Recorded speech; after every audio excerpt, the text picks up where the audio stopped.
జై శ్రీరామ్. శ్రీ పూల్బాల్ హనుమాన్ దేవాలయం.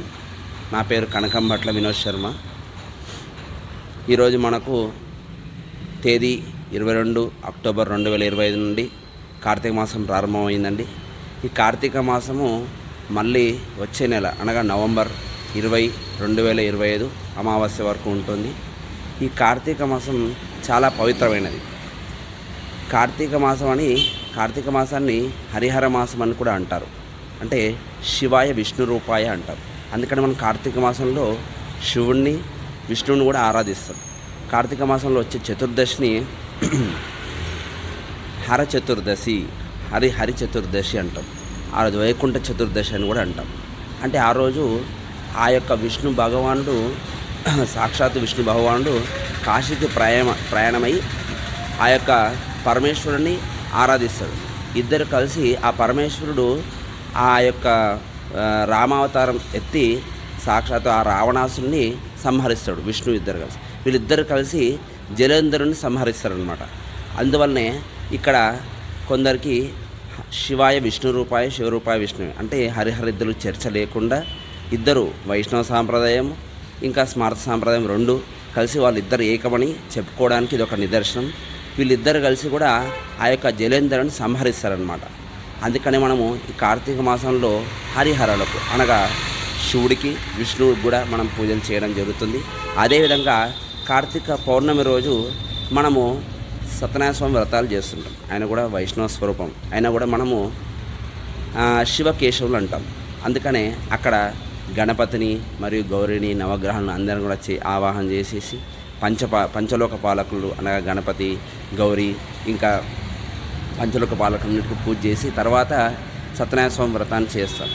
అదేవిధంగా కార్తీక మాసంలో సాయంత్రం పూట 6 గంటలకు అంటే సూర్యాస్తమయంలో ఆకాశ దీపం పెడతామండి. ఆకాశ దీపం మనం ఇళ్ళలో కూడా చేసుకోవచ్చు. మన ఇళ్ళలో తులసి కోటకు ఒక తాడు తగిలిచ్చేసి అక్కడ చిన్న దీపారాధన చేసేసి దాన్ని ఇచ్చేస్తే కార్తీక మాసంలో ఏమవుతుందంటే మనకు సూర్యుడు తులా వృశ్చిక రాశుల్లో సంహరిస్తాడు, అంటే పయనిస్తుంటాడు. ఇంకా చంద్రుడు వచ్చేసి కృతికా నక్షత్రంలో వ్యవహరిస్తుంటాడు. అప్పుడు ఈ కార్తీక మాసంలో దట్టమైనటువంటి చీకటి ఉంటుంది. ఆ చీకటిని తొలగించాలని మనము దీపారాధన చేస్తాం. అంటే చీకటి ఉన్నప్పుడు దీపారాధన వచ్చినప్పుడు ఏమవుతుందంటే వెలుగును ఇదేస్తుంటాయి. అందువలన మీరు గమనించినట్లయితే మన కార్తీక మాసంలో త్వరగా అనగా చాలా తొందరగా చీకటి అవ్వడం జరుగుతూ ఉంటుంది. అందువల్ల మనం ఈ దీపారాధన చేయడం వల్ల ఒక ఉదయమేమో నెయ్యితోటి 2 ఒత్తులు దీపాలు వెలిగిస్తే ధనప్రాప్తి, సాయంకాలము అదే 2 ఒత్తులు ప్రమిదలు వెలిగించేసి నువ్వులతో చేస్తే వ్యాపార అభివృద్ధి ఇంకా సత్సంతానము సౌఫల్యం కలిగి ఆ పరమేశ్వర అనుగ్రహం కలుగుతుందని ప్రసిద్ధి. ఇది పురాణాల్లో చెప్పినదే. ఇంకా మరియు ఇంకా మనకు కార్తీకంలో వనభోజనాలని చేస్తాం.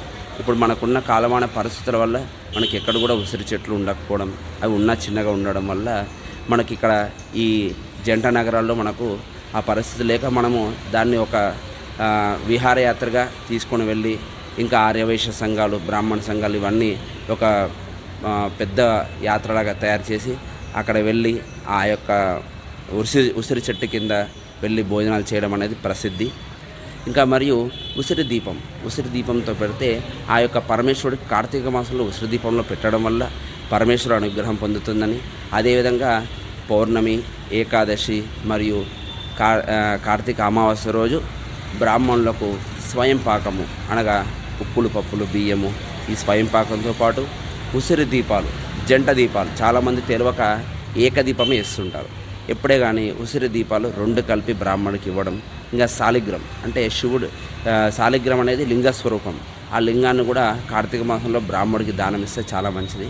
ఇవన్నీ చేయడం వల్ల స్వామివారి యొక్క అనుగ్రహం మనకు ఉంటుంది.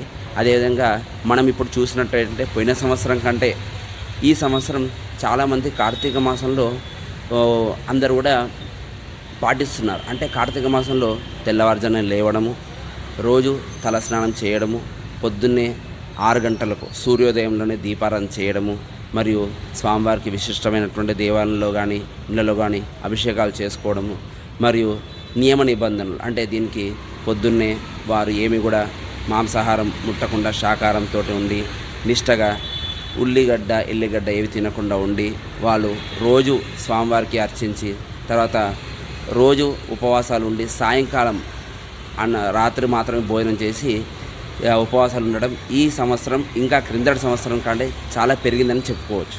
ఇట్లా ఉండడం వల్ల స్వామివారి అనుగ్రహం మనం ఈ మిగతా రోజులు ఎలా ఉన్నా కూడా కార్తీక మాసం పాటించడం వల్ల మనకు స్వామివారి యొక్క అనగా ఆ శివుడి యొక్క కృపా కటాక్షాలు మనకు ఉంటాయని చెప్పేసి నేను తెలియజేస్తున్నాను. ఇంకా మనము చూసినట్టయితే ఈ సంవత్సరం ఇంకా ఎక్కువ మంది చాలామంది ఈ యొక్క కార్తీక మాసంలో పాల్గొని విశిష్టమైనటువంటి అభిషేకాలు అర్చనలు ఇంకా కార్తీక పౌర్ణమి రోజు సత్యనారాయణ స్వామి వ్రతాలు అదేవిధంగా ఈ కార్తీక మాసంలో హరిహరసుతుడైన అయ్యప్పను కూడా మనము అయ్యప్ప మాలలు ధరించడం చాలామంది చేస్తుంటాం. ఇవన్నీ కూడా కార్తీక మాసంలోనే మొదలవుతుంది. ఈ కార్తీక మాసంలో చలి ఎక్కువగా ఉంటుంది, త్వరగా చీకటి అవుతుంది. అందుకని ఆ చీకటిని సంహరించడానికే మనం దీపారాధన అనేది చాలా మంచిది. చాలామంది తెలియక ఆడవాళ్ళే పెట్టాలని కాదు, ఇంటి యజమానుడు మగవారు వారే దీపానికి ఫస్ట్ అర్హులు కాబట్టి మగవారు కూడా పెట్టడంలో తప్పేం లేదు. కాబట్టి అందరూ కూడా చేయాలి.